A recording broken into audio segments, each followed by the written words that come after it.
Wendell Potter, the first two lines of your new book, Deadly Spin, about 45,000 people die in America every year because they have no health insurance, and I have been responsible for some of that shameful statistic. Right. What do you mean? That statistic is from Harvard researchers, and it is a statistic about how many people die every year because they are uninsured. And it's obviously a huge problem in this country that doesn't exist in any other developed country.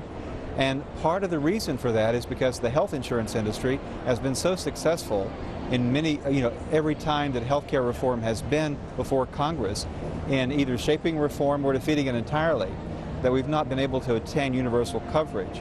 And consequently, people who don't have access to care through health insurance are dying about one person every 12 minutes in this country. And my role, I was in the industry for 20 years. I worked for two of the largest health insurance companies.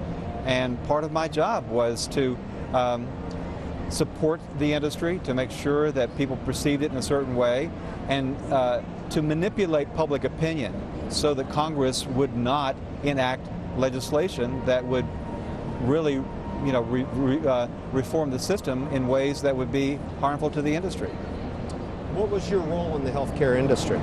I was head of corporate communications at CIGNA for 15 years, and I was at Humana before that, two of the biggest insurance companies.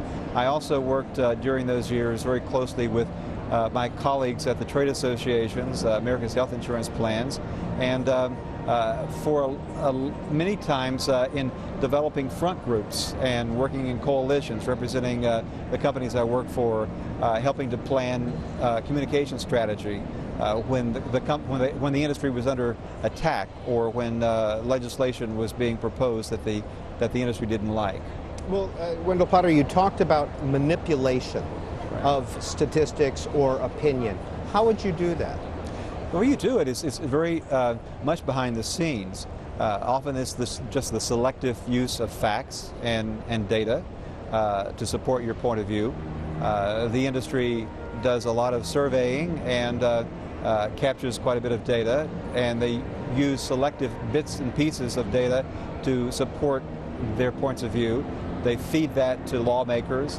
But probably the most insidious thing that happens is the way that you take messaging. You do a lot of research into what messages work, what resonates with the public, how can you connect with people emotionally, what talking points should we be using as PR practitioners representing our companies, and how can we feed those talking points, how can we get pundits to carry our messaging for us, how can we get people to write op-eds and letters to the editor. So there's a whole lot that I describe in the book about how all this comes together and why it comes together. Well, wouldn't people just call that politics and supporting your side? It's more than that. It's what I call kind of the dark arts of public relations. And it is a way to manipulate or to influence what goes on in Washington and the state capitals in ways that are not really detectable or regulated. Lobbying is something that is, you have to register to be a lobbyist. And there's quite a bit of awareness of how much money companies and individuals contribute to campaigns and how much it's been in lobbying. There is not in the area that I'm writing about. It's very much unregulated and very much unseen. And that's by design. The big insurance companies and the trade associations and other big industries as well work through very large public relations firms to develop front groups. And these front groups do the dirty work, and they carry the messaging that the companies and the industries themselves really couldn't do with any credibility. When you talk about these front groups, what are some of the names of them? And you talk about a charm offensive and a fear campaign. Right. One in particular that I was a big part of was the Health Benefits Coalition. And several years ago, Congress, many members of Congress were trying to get a Patient's Bill of Rights enacted. And the health insurance industry was fighting it because they didn't like many of the provisions in the legislation because it might reduce their profit margins, and it would open up maybe more lawsuits against the companies. So the big insurance companies and the trade associations came together and formed the Health Benefits Coalition, working with a very big PR firm in Washington. And it was fronted by the National Federation of Independent Business, and one of its spokespeople was the spokesperson for the Health Benefits Coalition. So one of the things that I describe in the book is how the industry works very closely with other organizations to do its bidding, like the National Federation of Independent Business, like the U.S. Chamber of Commerce. And these front groups churn out news releases. They place op-eds in papers throughout the country. They run advertising campaigns. They paper Capitol Hill with propaganda.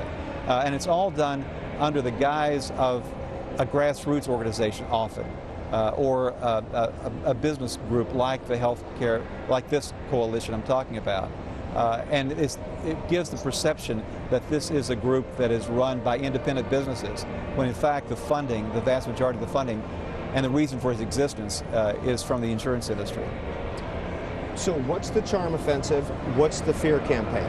The charm offensive is the public relations activities that you actually see.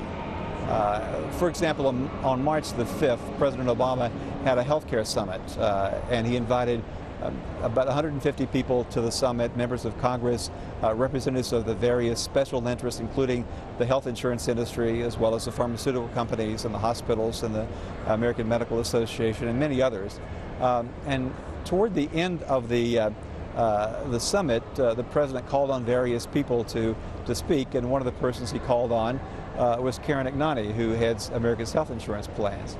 And she stood up and assured the president that, Mr. President, you can count on us to be cooperative and to help you pass health care reform this time. And soon after that, one of her chief lieutenants was on cable shows talking about how the industry was going to be part of the solution this time, and was going to be had a seat at the table and planned to offer constructive ideas for reform.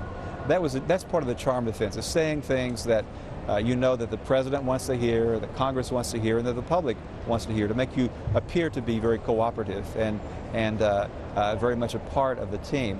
Behind the scenes, though, as those things were being said, the industry was planning to launch its hidden campaign, the one in which it would try to kill reform or elements of reform that it didn't like, such as the public option, for example.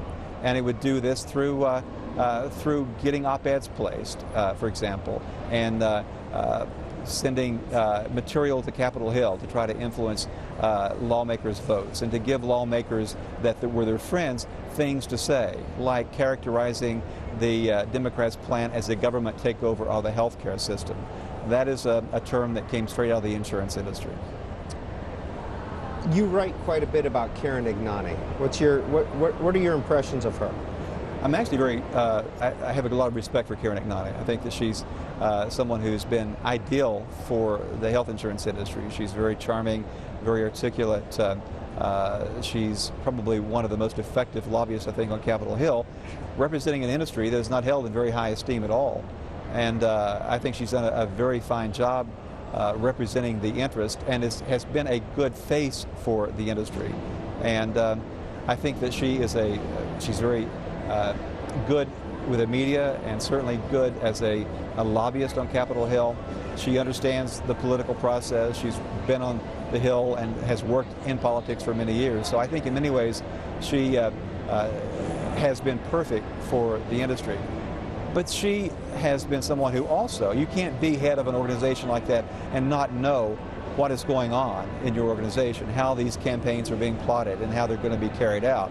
So while she's saying the things that she wants the president to hear, she knows full well what is going on behind the scenes and what her organization is doing. And often that involves funneling money to big PR firms and to other organizations like the U.S. Chamber of Commerce to put out ads attacking reform, as happened during the debate. Is it lying? Often it is lying, and it is certainly the intent to deceive, and that's one of the that is something that is that readers will see throughout this book. It's intended deception. In fact, I sometimes suggest that And when these companies are looking to hire a public relations firm, you look for a firm that has expertise in public deception, not necessarily public relations.